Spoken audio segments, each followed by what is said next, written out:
The Science of Getting Rich. By Wallace D. Wattles. Chapter 6. How riches come to you. When I say that you do not have to drive sharp bargains, I do not mean that you do not have to drive any bargains at all, or that you are above the necessity for having any dealings with your fellow men. I mean that you will not need to deal with them unfairly. You do not have to get something for nothing, but can give to every man more than you take from him. You cannot give every man more in cash market value than you take from him, but you can give him more in use value than the cash value of the thing you take from him. The paper, ink, and other material in this book may not be worth the money you paid for it, but if the ideas suggested by it bring you thousands of dollars, you have not been wronged by those who sold it to you. They have given you a great use value for a small cash value. Let us suppose that I own a picture by one of the great artists, which, in any civilized community, is worth thousands of dollars. I take it to Baffin Bay, and by salesmanship induce an Eskimo to give a bundle of furs worth $500 for it. I have really wronged him, for he has no use for the picture, it has no use value to him, it will not add to his life. But suppose I give him a gun worth $50 for his furs, then he has made a good bargain. He has use for the gun, it will get him many more furs and much food, it will add to his life in every way, it will make him rich.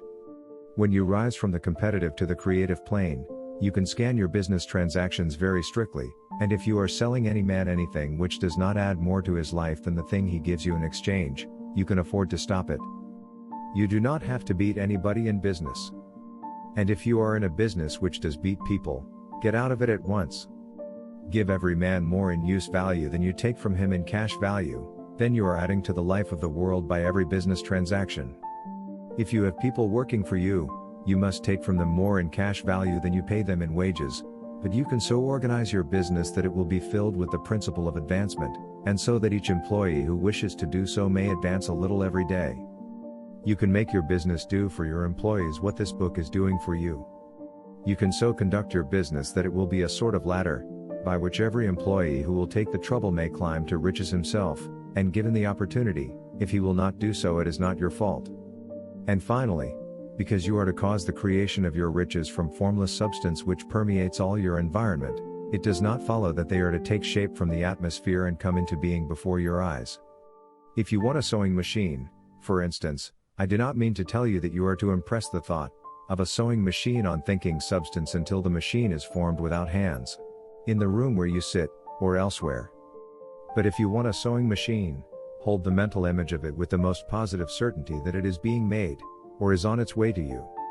After once forming the thought, have the most absolute and unquestioning faith that the sewing machine is coming, never think of it, or speak of it, in any other way than as being sure to arrive. Claim it as already yours. It will be brought to you by the power of the Supreme Intelligence, acting upon the minds of men. If you live in Maine, it may be that a man will be brought from Texas or Japan to engage in some transaction which will result in your getting what you want. If so, the whole matter will be as much to that man's advantage as it is to yours. Do not forget for a moment, that the thinking substance is through all, in all, communicating with all, and can influence all.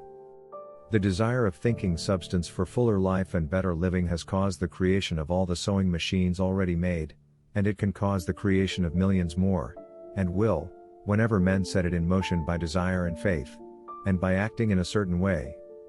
You can certainly have a sewing machine in your house, and it is just as certain that you can have any other thing or things which you want, and which you will use for the advancement of your own life and the lives of others. You need not hesitate about asking largely. It is your Father's pleasure to give you the kingdom, said Jesus. Original substance wants to live all that is possible in you, and wants you to have all that you can or will use for the living of the most abundant life. If you fix upon your consciousness the fact that the desire you feel for the possession of riches is one with the desire of omnipotence for more complete expression, your faith becomes invincible.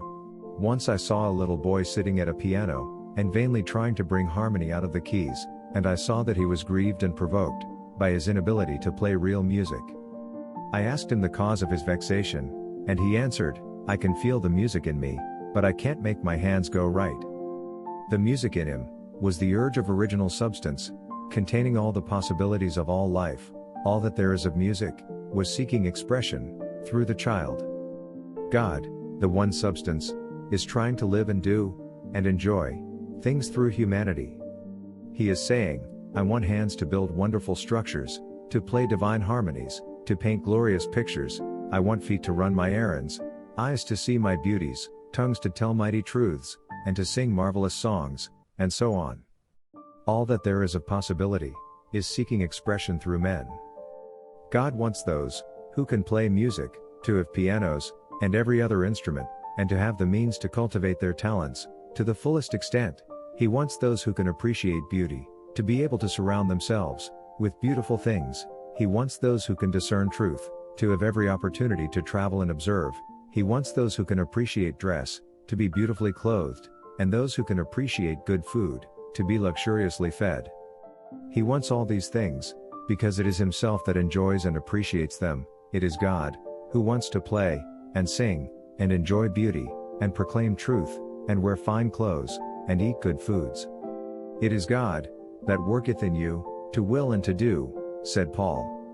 The desire you feel for riches is the infinite, seeking to express Himself in you, as He sought to find expression in the little boy at the piano. So you need not hesitate to ask largely. Your part is to focalize and express the desires of God. This is a difficult point with most people. They retain something of the old idea that poverty and self-sacrifice are pleasing to God. They look upon poverty as a part of the plan, a necessity of nature. They have the idea that God has finished His work and made all that He can make, and that the majority of men must stay poor because there is not enough to go around. They hold to so much of this erroneous thought that they feel ashamed to ask for wealth. They try not to want more than a very modest competence, just enough to make them fairly comfortable. I recall now the case of one student who was told that he must get in mind a clear picture of the things he desired, so that the creative thought of them might be impressed on formless substance. He was a very poor man, living in a rented house, and having only what he earned from day to day, and he could not grasp the fact that all wealth was his. So, after thinking the matter over, he decided that he might reasonably ask for a new rug for the floor of his best room, and an anthracite coal stove to heat the house during the cold weather.